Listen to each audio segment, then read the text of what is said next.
اور اگر یہ ہم سے ناراض چلے گئے تو اللہ ہمیں کبھی بھی معاف نہیں کرے گا۔ میرے نبی نے آ کے ماں باپ کی قدریں سکھائیں، لیکن میں معذرت سے کہوں گا وہ ساگر نے کہا تھا کہ کون کہتا ہے کہ ظلمات نے دم توڑ دیا، ہم پھر اندھیروں میں چلے گئے۔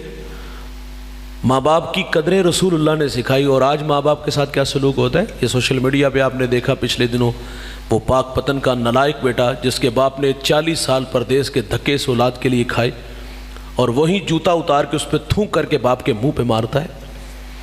اگر یہ ناراض چلے گئے تو عرش کا رحمان ہمیں کبھی بھی معاف نہیں کرے گا۔ ہاں سچی کہانی یہ ہے، آپ زندگی سے راستہ مانگو گے، زندگی آپ کو راستہ نہیں دے گی۔ پرانی کہانی، آج سے تقریباً 1.5 اشرا، میں ایک سفر میں تھا تو مجھے سرے راست سڑک کنارے ایک بوڑھا ملا، اس کی عمر تقریباً 80 برس تھی، دودھ کی طرح سفید داڑھی، ہاتھ میں عصا، سر پہ کپڑوں کی گٹھڑی، چل چلاتی کڑکتی دھوپ۔ اس بوڑھے کا سارا بدن پسینے سے شرابور تھا۔ گزرتے میرے قدم رک گئے، میں نے انہیں اپنے ساتھ بٹھا لیا، اور میں نے محسوس کیا کہ یہ بوڑھا زخمی ہے، اور یہ زخم کسی پرائے نے نہیں، اپنے نے دیے ہیں۔ آپ جانتے ہو نا اپنوں کے زخم کتنے گہرے ہوتے ہیں۔ تو میری الجھی باتیں تھی، میں نے ان سے پوچھ لیا کہاں کے ارادے ہیں، انہوں نے مجھے منزل سے آگاہ کیا۔ میں نے گزارش کی قریب لاری اڈا تھا، آپ گاڑی پہ بیٹھ جاتے۔ آواز تھوڑی سی کمزور ہو گئی، مجھے کہتے ہیں میرے پاس کرایہ نہیں ہے۔ میں نے کہا بیٹے کو ساتھ لے لیتے۔ جب میں نے بیٹے کا کہا تو بوڑھے کا لہجہ ٹوٹ گیا، چھم چھم آنکھیں برسنے لگی، ہونٹ کپ کپانے لگے۔ مجھے رو کے کہتے مولوی صاحب آج بیٹے نے گھر سے نکال دیا ہے، والد نہیں رب کی رحمتوں کو نکال دیا۔ یہ ناراض گئے تو عرش کا رحمان ہم سے ناراض ہو جائے گا۔ اور جوانوں اگر یہ راضی ہیں تو اللہ راضی ہے۔ آپ نے علماء سے ایک بار نہیں 1000 بار یہ واقعہ سنا ہے۔ موسیٰ علیہ السلام ایک دن اللہ سے عرض کرتے یا اللہ جنت میں میرا ہمسایہ کون ہوگا؟ فرمایا فلاں کسائی۔ آپ اس کا عمل ڈھونڈنے کے لیے اس کی دکان پہ آئے، اپنے بارے میں خبر نہیں دی کہ میں اللہ کا نبی موسیٰ ہوں۔ آپ اس کے مہمان بن کے اس کے گھر آئے۔ اچھا ایسا نہیں ہوا کہ وہ نظریں چرا کے پیچھے حجرے میں چلا گیا ہو۔ عموماً جو رویے ہیں بوتل برگر چھپا کے لے جاتے ہیں۔ دیکھیں اس کا مطلب یہ نہیں کہ میں یہ بھی نہیں کہہ رہا کہ آپ بیوی کی خدمت نہ کرو، ضرور کرو، آپ کی خاطر ماں باپ بہن بھائی سہیلیاں چھوڑ کے آتی ہے، لیکن میرا کہنا ہے بھائی جنہوں نے پالا پوسا جوان کیا، ہمیں یہاں تک لا کے کھڑا کیا، معذرت سے کہوں گا ناراض نہ ہوئیے گا، لہجہ تھوڑا سا تلخ ہوگا، ان سے 100-200 روپیہ چھپا کے لے جاتے ہوئے کیا ہمیں شرم نہیں آتی؟ اس کی حیثیت ہی کیا ہے؟ خیر موسیٰ علیہ السلام فرماتے ہم گھر داخل ہوئے تو کیا دیکھا؟ اس نے سب سے پہلا کام یہ کیا، لکڑیاں جمع کی، آگ جلائی، اس پہ ہنڈیاں رکھی، اپنے ہاتھوں سے کھانا بنایا۔ جب کھانا پک گیا تو چارپائی پہ ایک نحیف سی بڑھیا تھی، اسے اٹھایا اور نوالے توڑ توڑ کے اس کے منہ میں رکھے۔ جب اس بوڑھی ماں نے کھانا کھا لیا تو وہ بڑبڑانے لگی، کچھ کہنے لگی۔ موسیٰ علیہ السلام فرماتے یہ کون ہے؟ کہا یہ میرے ماں جی ہیں۔ فرمایا یہ کچھ کہہ رہی ہیں؟ وہ زیر لب مسکرا دیا۔ کہتا ہے ماں کہتی ہے اللہ جنت میں تمہیں موسیٰ علیہ السلام کا پڑوس عطا فرمائے۔ تعجب سے کہتا ہے بھائی آپ بتاؤ نا کہاں اللہ کے نبی موسیٰ علیہ السلام اور کہاں میں؟ آپ جملہ سنو گے طبیعتوں میں نشہ پیدا ہو جائے گا۔ اس نے کہا کہاں میں اور کہاں اللہ کے نبی موسیٰ علیہ السلام؟ تو موسیٰ علیہ السلام فرماتے ادھر دیکھ، میں تیرے سامنے کھڑا ہوں، میں تیرے، یہ راضی ہے تو اللہ راضی ہے، اور اگر یہ ناراض گئے تو اللہ ہمیں کبھی بھی معاف نہیں کرے گا۔ اور جنہوں نے راضی کیے بھائی ان کے تذکرے دیکھ لو، آج بھی باقی ہیں۔ میرے نبی یمن کی طرف منہ کرتے ہیں، قمیض کے بٹن کھولتے ہیں، لمبے لمبے سانس لیتے ہیں، اور کیا فرماتے ہیں؟ مجھے یمن کی طرف سے یار کی خوشبو آتی ہے۔ جانتے ہیں وہاں کون تھے؟ حضرت اویس کرنی تھے۔ ساری زندگی حضور سے ملے نہیں، ملاقات نہیں کر سکے، شرف صحابیت سے ممتاز نہیں ہو سکے، لیکن دوست خیر التابعین کا لقب پایا۔ اعزاز ملا کیسے؟ ماں تھی، آنکھوں سے نابینا تھی، پیچھے کوئی خدمت والا نہیں تھا، خدمت روک لیتی ہے۔ میرے نبی صحابہ سے فرماتے تمہیں جب کبھی اویس ملے نا تو اس سے کہنا کہ میری امت کی مغفرت کی دعا کرنا۔ جو بیٹے فرما بردار ہوتے ہیں وہ مستجاب الدعوات بنتے ہیں۔ جنت پہ روک لیا جائے گا موسیٰ علیہ السلام کو، حکم ہوگا پیچھے پلٹ کے دیکھو، ہزاروں نہیں لاکھوں لوگ ہوں گے، تو ویسے کرنی کو اختیار دیا جائے گا، جس طرف تیری انگلی کا اشارہ ہوگا، ہزاروں کو نہیں لاکھوں کو اپنے ساتھ جنت میں لے جانا۔ یہ ماں کی خدمت کا صلہ ہے بھائی، ماں راضی ہے تو رب راضی ہے۔ تصوف کا ایک بہت بڑا نام ہے با یزید۔ ایک دن والدہ سے کہا ماں جی اگر آپ ناراض نہ ہو تو ایک گزارش کروں، اپنے حق نہیں معاف کر دیتی؟ میری آرزو ہے میں اللہ کو راضی کروں۔ حسینوں کے خواب نہیں دیکھے کہ ماں کو ناراض کیا ہے، ماں سے رخصت اس بات کی چاہ رہے ہیں کہ اللہ کو راضی کرنا۔ ماں نے کہا بیٹا شوق سے جاؤ، جنگلوں میں، بیابانوں میں، ویرانوں میں، غاروں کی تنہائیوں میں بیٹھ کے اس کا نام لیا، اتنا نام لیا کہ ہستی ہی مٹا دی۔ 12 سال بستان کے جنگلوں میں تڑپنے والا فرماتے ایک دن میں سفر میں تھا تو سرے راہ گھر آیا، جی چاہا کہ ماں کی قدم بوسی کرتا چلوں، سردیوں کی ٹھٹھرتی راتیں تھی۔ فرماتے میں دستک دینے لگا تو ایک آواز آئی، بایزید اگر ماں کو سکھ نہیں دیا تو دکھ بھی نہ دو یار، یہ وقت آرام کا ہے۔ آواز ہمسائے نے دی، آواز کسی فرشتے نے دی نہیں دوست، یہ آواز ضمیر کی تھی، اور اس احساس نے روک لیا کہ ماں جب بیدار ہوگی قدم چوم کے منزل کی طرف بڑھوں گا۔ تہجد کا وقت ہوا، نالی سے پانی باہر آیا، جان گئے کہ اماں جان نماز تہجد کے لیے بیدار ہو گئی ہیں۔ دستک دی، ماں باہر آئی اور ماں نے بیٹے کو دیکھا، تن پہ پیرہن پھٹا، داڑھی میں راکھ اٹی، ایڑیاں پھٹی۔ ماں نے دیکھا اور کلیجہ پسیج آیا اور یوں ہاتھ اٹھا کے کہا اللہ بایزید کو تیری راہوں میں بھیجا تھا، ابھی تک اس کو قرب نہیں دیا۔ بایزید کہتے واللہ یہ ماں کے میٹھے بول تھے کہ میری ایک تصوف کی منزل جو چلوں اور مراقبوں سے بھی حل نہیں ہو رہی تھی، ماں کے ہاتھ اٹھنے کی دیر تھی کہ میری رکی ہوئی منزل اسی وقت حل ہو گئی۔ ہاں فرماتے اللہ میں تجھے جنگلوں سے ڈھونڈ رہا ہوں، تو میری ماں کے پاس رہتا ہے۔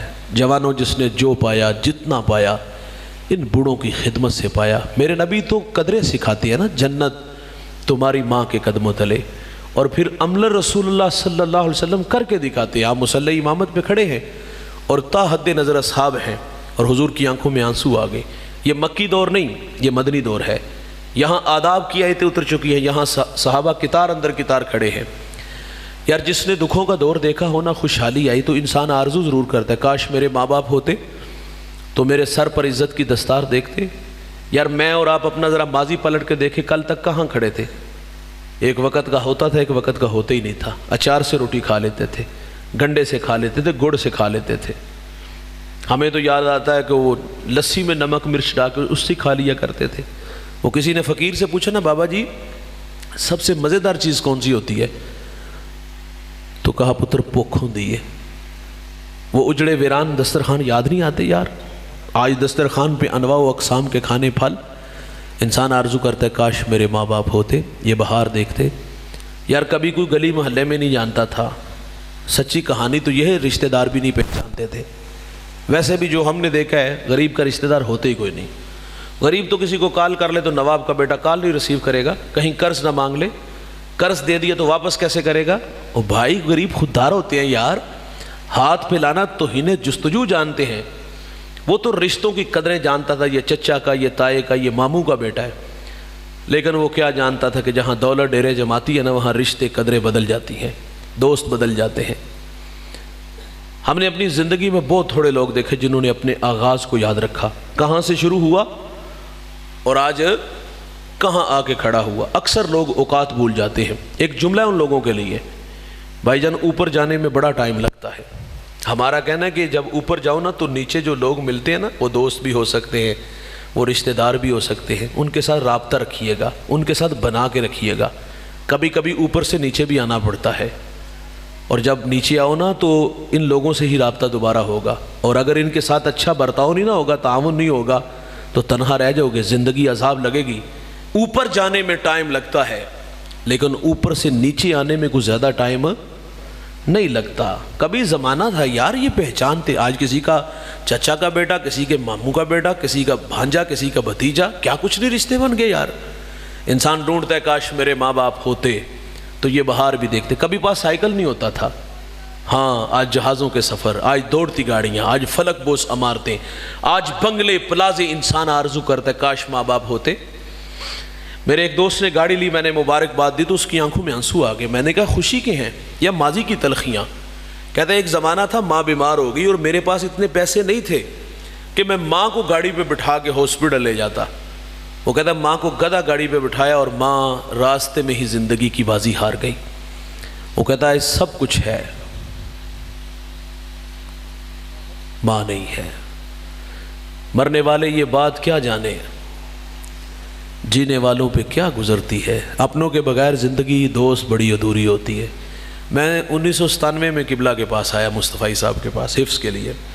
مجھے اچھی طرح یاد ہے کہ والدہ نے میرا ہاتھ حضرت کے ہاتھوں میں دیا اور گزرتے اتنا کہا کہ میری آرزو یہ بھی انہی راہوں کا راہی بنے، یہ بھی ممبر پہ بیٹھ کے اللہ رسول کی باتیں سنائے۔ وہ 2 سال بعد دائی اجل کو لبیک کہہ گی، ہم نے بھی جانا ہے، لیکن جانے والے تڑپاتے بڑا ہے، یقین جانو یاد بڑا آتے ہیں۔ انسانی فطرت کی کہانی کہہ رہا ہوں بھائی، کبھی کبھی اپنا بھی من چاہتا ہے وہ کہیں پردے میں بیٹھ کے اللہ رسول کی باتیں سنتی، میں سناتا تو میرا قد کتنا بڑھتا۔ مجھے تو آج بھی یاد ہے جب بچپن میں نے پہلا پارہ حفظ کیا تو میری والدہ نے کہا مجھے سناؤ نہ، تو میں نے ان کے قدموں میں کھڑے ہو کے سنایا تو 100 روپیہ انہوں نے انعام دیا، وہ آج تک مجھے نہیں بھولا۔ تو انسانی فطرت ہے بھائی، انسان کہتا ہے کاش میرے اپنے ہوتے تو یہ بہار بھی دیکھتے، انسانی فطرت ہے۔ میرے نبی مصلی امامت پہ کھڑے ہیں، ماں یاد آ گئی۔ ماں کب بچھڑی؟ جب حضور کی عمر 6 سال تھی۔ ابوا نامی ایک بستی ہے جہاں سیدہ آمنہ رضی اللہ تعالی عنہا آ کر کے رک جاتی ہے، بخار نے آ گھیر لیا اور آپ جان گئی کہ یہ بخار میری جان لے لے گا۔ وقت رخصت ام ایمن کو کہا کہ میرے بیٹے کو باحفاظت عبد المطلب تک پہنچا دینا۔ پھر حضور کو پاس بلایا، ادھر بچپنے کی معصومیت، پیشانی میں نبوت کا نور، اور ماں بیٹے میں خوب سی گئی۔ 2 ایک باتیں ہوئی اور پھر ہمیشہ کے لیے پہاڑوں میں سو گئی۔ فرماتی بیٹا ہر نئی چیز نے پرانا ہو جانا ہے، ہر باقی نے فنا ہو جانا ہے۔ فرمایا بیٹا میں بھی جا رہی ہوں لیکن سنو میرا ذکر باقی رہے گا۔ فرمایا اس لیے کہ میں تیرے جیسا پاکیزہ اور ستھرا محمد چھوڑ کے جا رہی ہوں۔ سانسوں کی مالا ٹوٹ گئی، موتی فضا میں بکھرے، ماں سے لپٹ کے روئے، ننھے ننھے ہاتھوں سے کالے پتھروں کی قبر بنائی، اس پہ آنسوؤں کا چھڑکاؤ کیا۔ پھر جہاں تک ماں نظر آئی میرے نبی پلٹ کے ان کالے پتھروں والی قبر کو دیکھتے ہیں۔ میں سیدہ آمنہ کے مزار پہ 2 دفعہ حاضر ہوا ہوں، یہ مدینہ سے 300-350 کلومیٹر کے فاصلے پر ہے۔ جب میں پہلی دفعہ حاضر ہوا تو سحری کا وقت تھا، پہاڑ کے نیچے تھا، ماحول خاموش تھا، ہوا کا کہیں سے کوئی ایک جھونکا بھی نہ آیا۔ لیکن جب سیدہ آمنہ کے قدموں میں جا کھڑا ہوا ایسا لگا کہ اللہ نے جنت کے 8 دروازے کھول دیے ہوں۔ آج بھی جنت سے ٹھنڈی ہوائیں سیدہ آمنہ کو سلام کرنے آتی ہیں۔ میرے ساتھ کچھ علماء تھے، میں نے کہا یار آج ہم بھی جس طرح حضور ماں سے بچھڑے تھے، میں نے کہا چلو آؤ بچھڑتے ہیں، چلو آؤ پلٹ کے دیکھتے ہیں۔ ہم بچھڑے، ہم نے پلٹ کے دیکھا، حضور کا بچپنا اور وہ بچپنے کی تڑپتی کہانی یاد آئی۔ مقام بدر تک ہماری ہچکیاں اور سسکیاں تھمنے کا نام ہی نہیں لے رہی تھیں۔ ام ایمن کہتی جب میں پہاڑ سے نیچے آئی تو پیچھے پلٹ کے دیکھا تو حضور ساتھ نہیں تھے۔ آپ فرماتی میں دوبارہ پھر پہاڑ پہ چڑھی تو میری آنکھیں کیا دیکھتی ہیں، حضور ماں کے سرانے کھڑے ہیں اور وہاں کھڑے ہو کر کہہ رہے تھے امی جی آپ تو جانتے ہو نا کہ میرا اس دنیا میں آپ کے سوا کوئی بھی نہیں ہے۔ ام ایمن کی جان نکل گئی، سینے سے لگا لیا۔ میرے نبی فرمایا کرتے تھے ام ایمن میری ماں کے بعد میری ماں لگتی ہے۔ مصلی امامت پہ کھڑے ہیں اور تا حد نظر صحاب ہیں، حضور کی آنکھوں میں آنسو ہیں۔ فرمایا کاش میری ماں ہوتی۔ فرمایا صحابہ میں تمہیں نماز عشاء پڑھا رہا ہوتا، فرمایا اس میں سورۃ فاتحہ کی قرات بھی کر چکا ہوتا۔ والدہ کو مجھ سے کوئی کام یاد آ جاتا، مسجد نبوی کے دروازے پر آ کر کہتی بیٹا محمد میری بات سنو۔ حضور فرماتے نماز توڑ کے پہلے ماں کی بات کو سنتا۔ ماں باپ بڑی دولت ہے دوست، اس دولت کی قدر کرو۔ میں جب بھی ماں باپ پہ بات کرتا ہوں تو ایک بات ضرور کہتا ہوں، مانا کہ آپ بڑے ہو گئے ہو، آپ کے کندھوں پہ بہت ساری ذمہ داریاں ہیں، صبح مزدوری کے لیے نکلتے ہو، رات تھکے ہارے آتے ہو، نیند چاہیے، کھانا لینا ہے، بچوں کو ٹائم دینا ہے۔ بھائی میں صرف اتنا کہتا ہوں یار 24 گھنٹوں میں سے 1 گھنٹہ، صرف 1 گھنٹہ اپنے ماں باپ کے لیے مختص کر دو، پاؤں دبایا کرو، گپ شپ لگایا کرو، انہیں باہر گھمانے پھرانے لے جایا کرو، ان کے لیے تحائف لایا کرو، کبھی پھول لے آئے، کبھی کپڑے لے آئے، کبھی انہیں باہر اچھے ہوٹل سے کھانا کھلانے لے جایا کرو۔ یار کبھی کبھی اپنے والد سے پوچھا کرو کہ ابا جی کو پرانا یار، پرانے دوستوں کی کہانیاں سنا کرو۔ ہاں سناتے ہوئے کبھی لبوں پہ تبسم کا پھیل جانا، کبھی رخسار پہ آنسوؤں کا تھم جانا۔ اور سعادت مند بیٹا اپنے بوڑھے باپ کو پرانے دوست سے ملانے لے جائے، مریں گے یہ پتہ ہے کب مرتے یہ بوڑھے؟ جب ہم انہیں ٹائم نہیں دیتے۔ اور ہم پتہ ہے کیا سمجھتے رہے ساری زندگی؟ جب ہم کمانے کے قابل ہوئے نا، ہم سمجھے کہ ہماری اب صرف اتنی ذمہ داری ہے کہ ہم نے ہفتے بعد 15 دن بعد 500,000 ان کو خرچ دینا ہے۔ میرا سوال ہے اس اولاد سے جو سمجھتی ہے کہ میرا صرف اب اتنا ہی حق رہ گیا ہے، کیا انہوں نے زندگی میں پیسے نہیں دیکھے؟ پیسے کمائے نہیں؟ کمائے یار، کما کے خرچ بھی ہمارے اوپر کیے ہے۔ سنبھال کے رکھو اپنے پیسے، نہیں چاہیے انہیں آپ کے پیسے۔ ہم سمجھے جس طرح ہمارے ساتھ دوسرے مفاد کے رشتے جڑے، یہ بھی مفاد پرست ہے۔ اور کائنات میں یہی تو مخلص رشتہ ہے یار، جسے آپ کی دولت سے نہیں صرف آپ سے سروکار ہے۔ پردیس کے دھکے کھانے جاتے ہو تو سارے فرمائش کرتے، کبھی ماں نے بھی کی کبھی باپ نے بھی، وہ کہتے پتر دل اداس ہو گیا، چکر نہیں لا جاندہ۔ او بھائی نہیں چاہیے آپ کے پیسے یار، انہیں ٹائم دیا کرو یار، ان کے ساتھ وقت گزارا کرو۔ یہ بوڑھے پتہ کب مرتے ہیں؟ جب ہم وقت نہیں دیتے۔ آپ وقت نہیں نہ دو گے تو بھائی یہ جلدی ہی چلی جائیں گے۔ یعنی ہمارے رویے اتنے بعض کا تلخ ہوتے ہیں، 6 ماہ ہم ایک گھر میں رہ کے ایک دوسرے سے اجنبی رہتے ہیں، کبھی سر راہ مل جائے تو دور سے سلام کر کے گزر کے بس اتنا ہی ہمارے ان کے ساتھ تعلق رہ گیا۔ ماں باپ کی قدر ان کی زندگی میں کرو، ناراض گئے تو عرش کا رحمان کبھی معاف نہیں کرے گا۔ میرے نبی نے آ کر کے ماں باپ کی قدریں بحال کی۔ پڑھیے اس معاشرے کو، اس معاشرے میں بیٹی کے ساتھ کیا سلوک تھا؟ منحوس کہتے تھے، بیٹی کو زندہ درگور کرتے تھے۔ سنن دارمی کا حوالہ ہے، ایک صحابی ایمان لانے کے بعد کہتے حضور میں نے اپنی بیٹی کو پانی کے کنویں میں ڈبو کے مارا ہے۔ وہ ساری بات سنائی حضور، وہ زمانہ جاہلیت، اور بیٹی کو منحوس کہتے تھے، ناک خاک آلود ہوتی تھی۔ میں اس کو کنویں پر لے گیا اور وہاں جا کر کے اس کو دھکا دیا، اور دھکا دیا، وہ چھوٹی سی بیٹی تھی، ہوتا کھایا اوپر آئی اور اس نے میری طرف دیکھا اور مجھے دیکھ کے کہتی ہائے میرے ابا مجھے بچا لے، ہائے میرے ابا مجھے بچا لے۔ کہا حضور اس کی چیخیں مجھے آج بھی سنائی دیتی ہیں۔ اور پھر حضور اتنا روئے کہ حضور کی ساری داڑھی آنسوؤں سے تر ہوگی۔ حضور فرماتے مجھے پھر سناؤ، جب تم نے اپنی بیٹی کو پانی کے کنویں میں ڈبو کے مارا، وہ ننھی کلی ہوتا کھا کے اوپر آئی، اس نے تیری طرف دیکھا اور تجھے دیکھ کے اس نے کیا کہا؟ اس نے کہا حضور اس نے مجھے کہا ہائے میرے ابا مجھے بچا لے، ہائے میرے ابا مجھے بچا لے۔ یہ بیٹی زندہ درگور ہو رہی تھی، یہ بیٹی پانی کے کنویں میں ڈوب کے مر رہی تھی، منحوس کہا گیا۔ میرے نبی نے آ کے بیٹی کا وقار بلند فرمایا میری بیٹی فاطمہ میرے جگر کا ٹکڑا ہے۔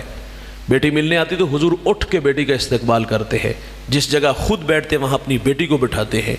حضور سفر کے لیے جاتے سب سے آخر پہ فاطمہ کو ملتے ہیں، سفر سے واپس تشریف لاتے تو سب سے پہلے فاطمہ الزہرا کو ملتے ہیں۔ امت کو تعلیم دی، گھر میں کھانے کو کچھ لاؤ، پہلے بیٹی کو دو پھر بیٹے کو دو۔ حضور نے بیٹی کا وقار بلند کیا۔ ساسا بن ناجی المجاشی، یہ عرب کا بہت بڑا شاعر، حضور سے عرض کرتے حضور ایمان لانے کے بعد میں نے زمانے جاہلیت میں بہت ساری بچیوں کو زندہ درگور ہونے سے بچایا ہے، ان کے ظالم باپوں کو فدیہ دے کے، گابر اونٹنیاں دے کے۔ شاعر کا دل گداز ہوتا ہے، یہ تو شاخ سے پھول بھی نہیں توڑتے۔ کہا حضور یہ عمل اچھا ہے لیکن جہالت کے زمانے کا ہے، اس کا اجر کوئی ہے؟ حضور نے فرمایا اجر دے دیا اللہ نے۔ کہا وہ کیسے؟ فرمایا اللہ نے تجھے دولت ایمان سے مالا مال نہیں کر دیا۔ میرے نبی نے آ کے بیٹی کو عزت عطا فرمائی۔ جہاں رکیے گا دوست، حضور تو بیٹی کو عزت دیتے ہیں، اور آج اس معاشرے میں میں اور آپ جی رہے ہیں، مجھے سچی سچی بتائیے گا، بالخصوص یہ جو سسرال کا معاشرہ ہے، یہ انتہائی ظالم معاشرہ ہے نا۔ جس عورت کے ہاں لڑکے زیادہ ہوں اور دوسری طرف جس کے ہاں بیٹیاں زیادہ ہوں، سسرال میں عزت کس کی زیادہ ہے؟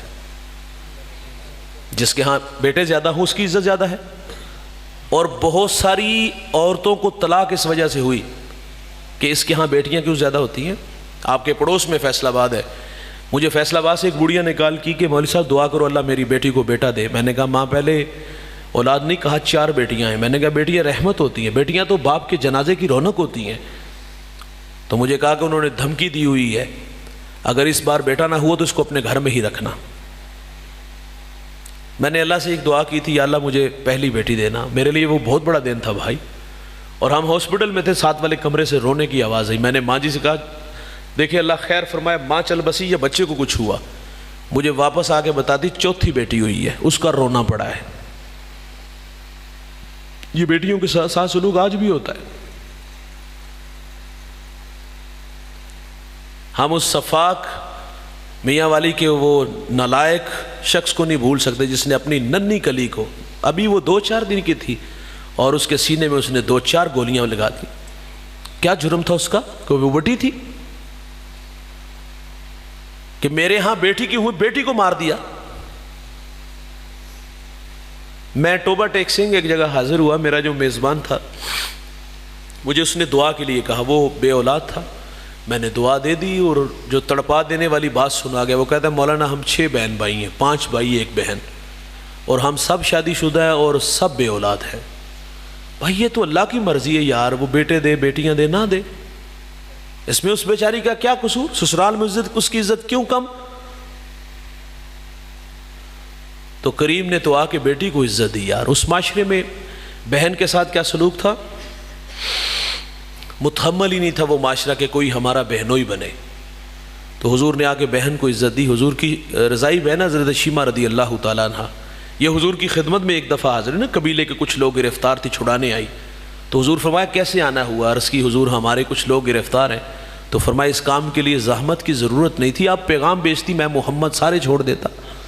اور پھر بہن کو بہت سارے تحائف دیے، دروازے تک چھوڑنے آئے. صحابہ کو جمع کر کے فرمایا میں جب بھی کوئی کام کرتا ہوں نا مشورہ کرتا ہوں، لیکن آج مشورہ نہیں کیا. عرض کی حضور ہماری مجال بھی کیا ہے، لیکن ارشاد تو فرمایا آج میرے دروازے پر میری بہن آ گئی تھی. بہنیں بھائیوں کے پاس آئیں تو بھائی خالی ہاتھ تو نہیں موڑتے. تو میرے نبی نے بہن کو عزت دی. اگر ہم بغور دیکھیں تو ہمارا حال کیا ہے؟ مجھے ایک صاحب نے کہا کہ بہن تحفہ دے لے لینا چاہیے. میں نے کہا ہاں، کہ کتاب کپڑوں کا جوڑا نہیں، اس کے حصے کی زمین ہے. پہلی بات تو یہ بہنیں وار دیتی ہیں، اور دوسری بات بہنوں کو ڈر ہوتا ہے اگر میں نے اپنا حق مانگا نا تو بھائی بچوں کو نفرت کا درس دے کے جائے گا. پھوپھی نو منہ نہیں لانا. خود 1 انچ پہ بھائی نے بھائی کو ذبح کر دیا، اور دوسری طرف بہن کا سارا حق کھا گیا. اگر اس نے اپنا حق مانگا تو اولاد کو نفرت کا درس دے کے جا رہا ہے. پھوپھی نو منہ نہیں لانا، مار کہتے ہیں میرے جنازے. کیا غلط کیا اس نے بھائی؟ ہم سمجھے کہ ہم نے ایک ٹرک جہیز دے دیا، بس حق ادا ہوا. کس شریعت کی بات کرتے ہو؟ کہاں سے پڑھ کے سنایا ہمیں؟ اپنے حق کے لیے تو پھر مفتیوں کے پاس بھی آتے ہو، وہاں آ کے مسائل بھی پوچھتے ہو. کبھی بہنوں کے مسائل بھی پوچھنے جایا کرو کہ ان کے شریعت میں حق کیا ہے.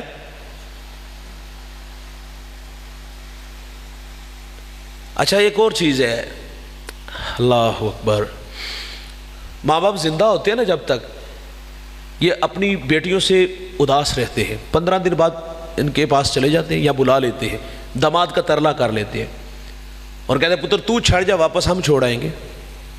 ماں باپ چلے جائیں تو یہ 6 ماہ ہمارے گھروں میں نہیں آتی، ہمیں ان کی یاد بھی نہیں آتی.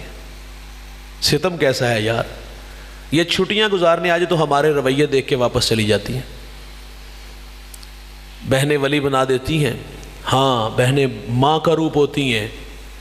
بہنوں کے ہاتھ بھائیوں کے لیے ہر وقت اٹھے رہتے ہیں. یہ اچھی لگتی نہیں ویسے ہمیں، لیکن بھائیوں کے حق میں بڑی اچھی ہوتی ہے. صوفیاء نے لکھا ہے جو اپنی بہنوں کی خدمت کرتے نا، اللہ ان کے رزق میں کبھی بے برکتی نہیں آنے دیتا. تو جڑے آندے فتنہ ہے. ہمارا کہنا یار ان پہ بھی خرچ کیا کرو، ان کے بچوں پہ بھی خرچ کیا کرو. اللہ رزق، ماں باپ قبروں میں آسودہ ہوں گے یار اگر یہ راضی ہوں گے. تو میرے نبی نے تو آ کے بہن کو عزت دی. اور یہ بھی یاد کرو، ابھی یہ گرمیاں ختم ہوں گی، آپ بھی دیہات کے ہو، میں بھی دیہات کا ہوں. کچھ روایات بڑی اچھی ہوتی ہے جو ہمارے بوڑھوں کی ہے، اور میں سمجھتا ہوں ہمیں اپنے ماں باپ کی وہ اچھی عادتیں اپنانی ہوں گی. یاد آتا ہے نا کہ جب سردیوں کو موسم آتا ہے تو ہمارے بوڑھے اپنی بیٹیوں کے لیے دال بنا کے پنیاں بنا کے لے جاتی ہیں. ماں باپ چلے گئے، بھائی بھی تو باپ کی جگہ پہ تھا نا یار.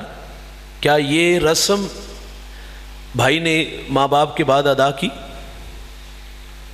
اس نے تو کہا کہ اللہ دا شکر ہے جان چھوٹی، مصیبت گلوں نہ تھی. اپنی بہنوں کے ساتھ رابطے میں رہا کرو یار، ان کے پاس جایا کرو، انہیں پاس بلایا بھی کرو. میرے نبی نے صلی اللہ علیہ وسلم نے آ کر کے بیوی کو عزت عطا فرمائی. اسلام سے پہلے بیوی کے ساتھ کیا سلوک تھا؟ پاؤں کا جوتا خیال کرتے تھے. یہ اپنا ہمسایہ ملک، اس کی تاریخ اٹھا کے دیکھ لو. شوہر دنیا سے گیا تو کہتے جس آگ میں یہ جل رہا ہے چھلانگ لگاؤ، وفا کا بھرم رکھو. اگر وہ ایسا نہیں کرتی تو کیا سلوک ہوتا؟ وہ دوسری شادی نہیں کر سکتی تھی، اس کا سر کے بال اتار دیتے تھے، اس کی جھولی میں مینگنیاں ڈال دیتے تھے، اسے بند کمرے میں ڈال دیتے تھے. یہ اسلام سے پہلے تھا. اور میرے نبی نے آ کے بیوی کو عزت عطا فرمائی. سیدہ خدیجہ رضی اللہ تعالی عنہا فاطمہ الزہرا سے فرماتی بیٹا جو ابو سے کہو وہی کے وقت جو چادر آپ کے کندھوں پہ ہوتی تھی وہ مجھے عطا کر دے. آپ نے آ کے عرض کی حضور فرماتے جاؤ بیٹا امی سے پوچھو چادر کیا کرنی ہے. حضور بھی تشریف لے آئے. فرمائے خدیجہ خیریت؟ عرض کی حضور بطور برکت کفن کے لیے ساتھ لے جانا چاہتی ہوں. حضور فرماتے آپ چادر مانگ رہی ہو، اگر میرے جسم کی جلد مانگتی میں تمہیں وہ بھی عطا کر دیتا. سیدہ عائشہ پانی نوش فرما رہی، حضور فرمایا اس میں کچھ بچا لینا، بچا لیا۔ فرمایا اب یہ بتاؤ کہ کہاں ہونٹ رکھ کے پانی پیا؟ عرض کی حضور یہاں ہونٹ رکھ کے، میرے محمد وہیں لب رکھ کے پانی پیتے ہیں۔ حضور نے عورت کو عزت دی، اور آج بھی اس معاشرے میں پاؤں کا جوتا خیال کیا جاتا ہے۔ ایک گھر کا جھگڑا تھا، میں وہاں حاضر ہوا، بات سنی، کوئی اتنی بڑی بات نہیں تھی۔ وہ کہتے ہیں نا آٹا گنڈی تھی ہل نہیں گئی، چھوٹی چھوٹی باتیں عورتیں آپس میں جھگڑی پڑتی۔ میں نے کہا چل ماں جان بھی دے سو۔